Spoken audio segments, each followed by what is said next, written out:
This interview is for information only and should not be considered as investment advice or a recommendation to buy shares in the company featured. Welcome to this Stock Box interview.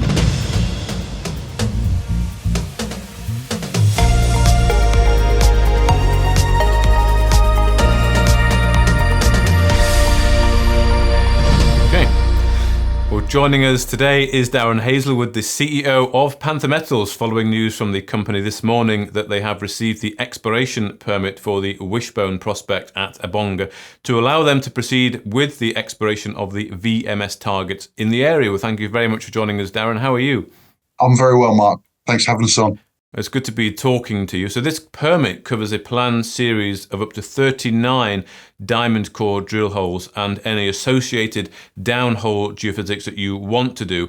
And from the RNS, it was saying that the issue of this permit will allow us to accelerate and broaden our ongoing discussions in Canada with potential finance partners, allowing us to deliver a more detailed timeline on our plans at Wishbone, the conclusion of which I look forward to updating the market. So just talk to us about what this permit means here, really. It looks like you've got a couple of options open to you, talking about maybe attracting finance partners, but potentially looking to get on the ground and do some work yourself as well. Yeah, I think we've got to take a step back here, Mark. Why now? What is Wishbone? How does this fit into the wider plan on Obonga? You've got to remember that Obonga was stakes and the deal was done with Broken Rock Resources. For us to have an area that we knew would be of interest to majors, this is a big project area, 291 square kilometres. Mm-hmm. We have control over circa 90% of greenstone belt. So any success we have, and should that garner interest, people have to go through us. It's a greenstone belt in Ontario.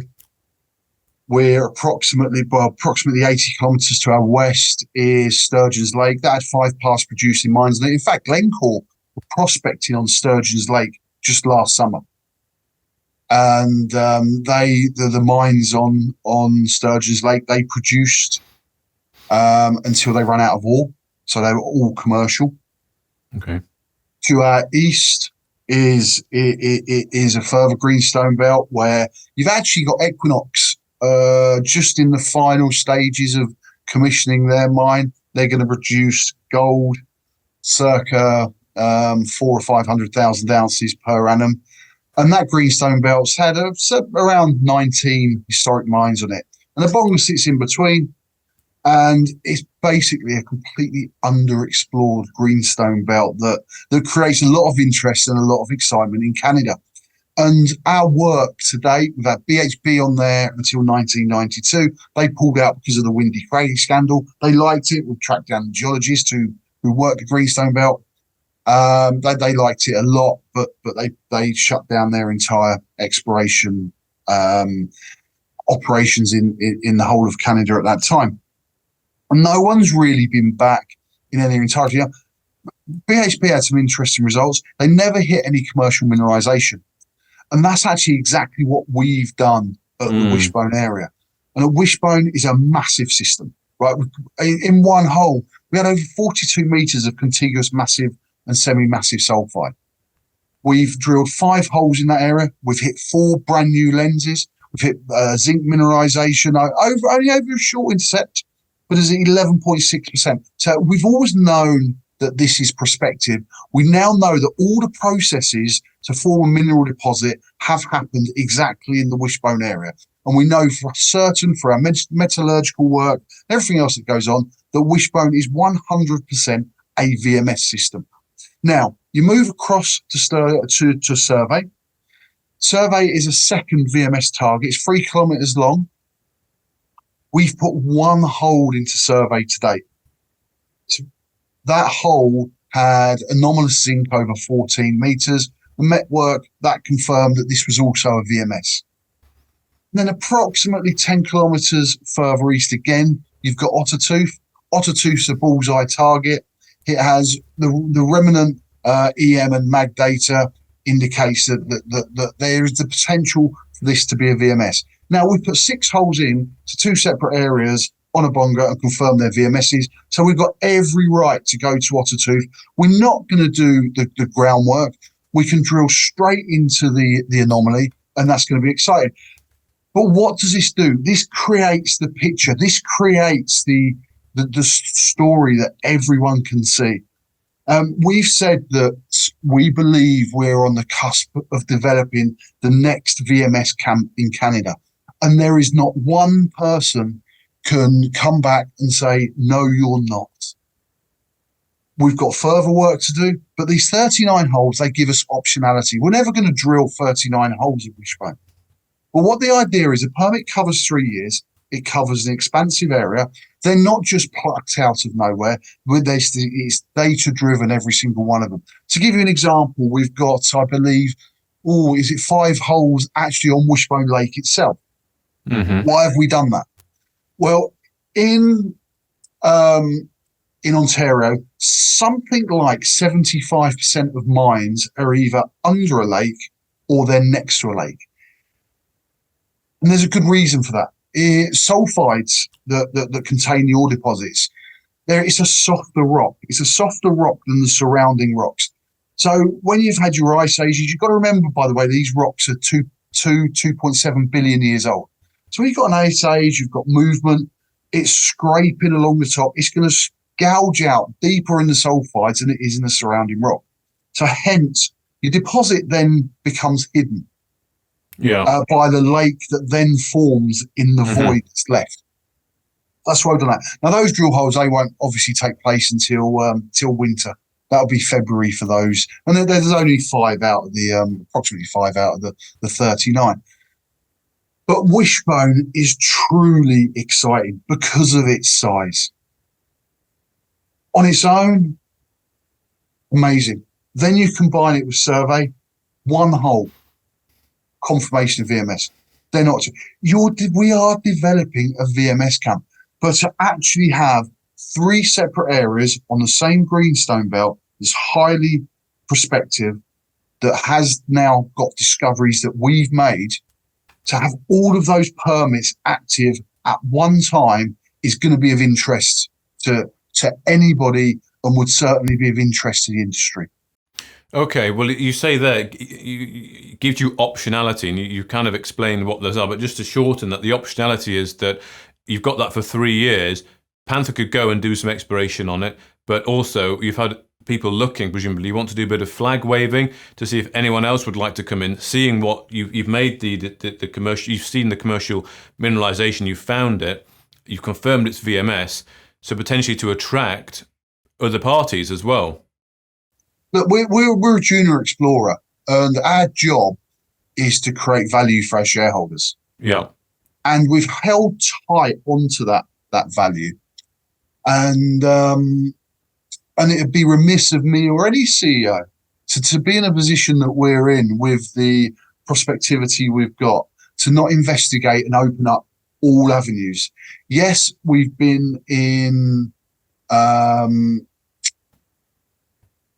some quite detailed and long-term discussions, and I expect those to accelerate.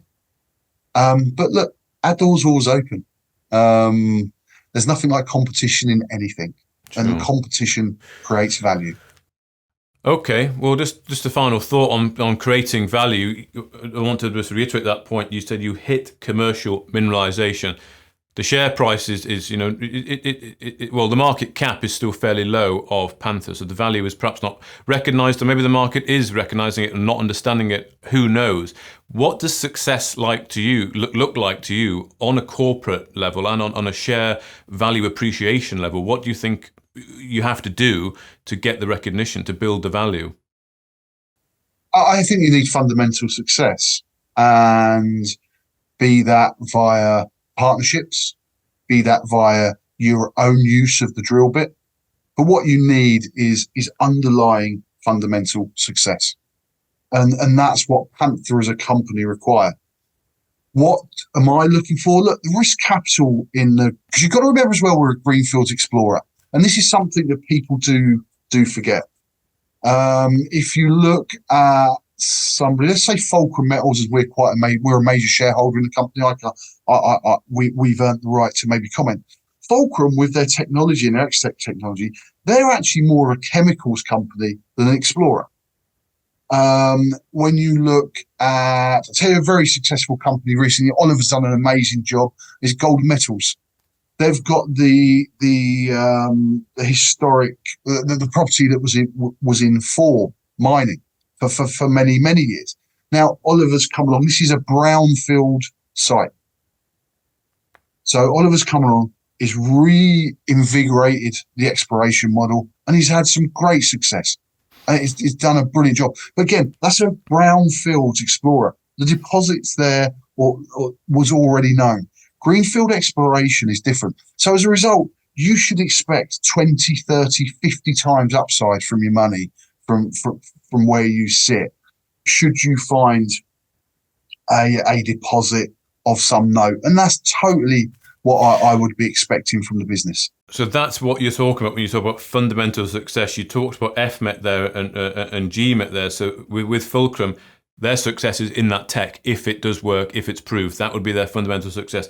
With Golden Metal or what a company, indeed, the opportunity is huge. With Guardian Metals, they've had a bit of field success. Maybe more will come, but you say it's more developed. For Panthers, then that fundamental success is what you're saying, success at the drill bit. Absolutely, because that's where the highest risk is. So it should also be where the highest reward is. So as a corporate, you have to balance that out. And it means that things will sometimes take time, and it will take longer than anybody wants. And with what we've got now, we have a very distinct structure. We have a very distinct game plan. The VMS potential is unquestionable. We've got 3 separate areas. Because they're 3 separate areas, you must remember that VMSs tend to cluster. So at Wishbone, for instance, we know what the remnant mag is. We know what the EM data is. We know it's a big system. There wouldn't just be one deposit just in Wishbone. We would expect there to be more than one. Let's keep the terminology simple. Again, survey's 3 kilometers long, Mark. We've put one hole into survey that confirms VMS, confirms it's got anomalous zinc mineralization. Go outside your door now, walk for 3 kilometers. Yet survey's tiny in comparison to Wishbone. Wishbone, for about 10 kilometers north to south, we've got anomalous copper in lake sediments across the zone, and these are huge. Some of the anomalous copper are 75 to 100 times above the background copper levels that you would generally see on average in Ontario. This is not a small system. No, and you're definitely explaining the potential here, the prospectivity, the opportunity. But coming back to success at the drill bit, if that is your fundamental success, should that not be your pure focus, i.e. drill? Mark, we're here talking about the granting of drill permits. So the next time we speak, an exploration program. Absolutely. Well, thank you very much for your time, as always, Darren Hazelwood, CEO of Panther Metals. Thanks, Mark.